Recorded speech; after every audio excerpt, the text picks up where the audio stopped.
வந்தமா, நடிச்சமா, போனமா என்றில்லாமல் தன்னைச் சுற்றி நடக்கும் அத்தனை விஷயங்களையும் உன்னிப்பாக கவனிக்கிற ஒருவர்தான் நல்ல ஹீரோவாக வர முடியும்.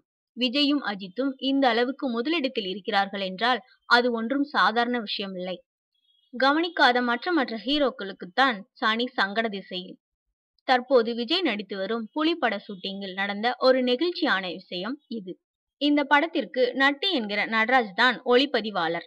முக்கியமான இந்தி படங்களை எல்லாம் இயக்கியிருக்கும் நட்டி தனது அசோசியேட்டிவ் ஒளிப்பதிவாளராக செல்லத்துரை என்பவரை நியமித்திருக்கிறார். இந்த செல்லத்துரை கே.வி. ஆனந்திடம் ஏராளமான படங்களில் உதவி ஒளிப்பதிவாளராக வேலை பார்த்தவர். ஒரு சில படங்களை கட்டபொம்மன் என்ற பெயரிலும் ஒளிப்பதிவும் செய்திருக்கிறார்.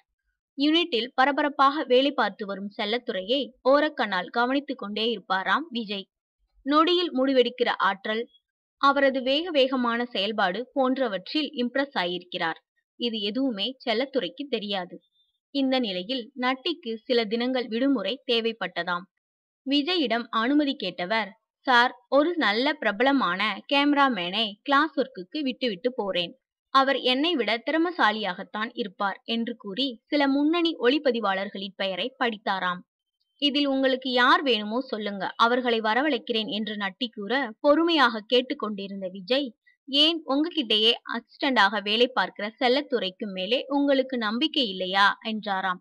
இப்படி ஒரு பதிலை எதிர்பார்த்திராத நட்டி, இல்ல சார் வந்து என்று ஏதோ சொல்ல முயல, எதுவும் சொல்ல வேண்டாம், நான் இங்கு வந்ததிலிருந்தே செல்லத்துரையை கவனிச்சுட்டு தான் இருக்கேன். எனக்கு அவர் ஒர்க்ல திருப்தி இருக்கு, அவரே இருக்கட்டும் என்றாராம் முடிவாக.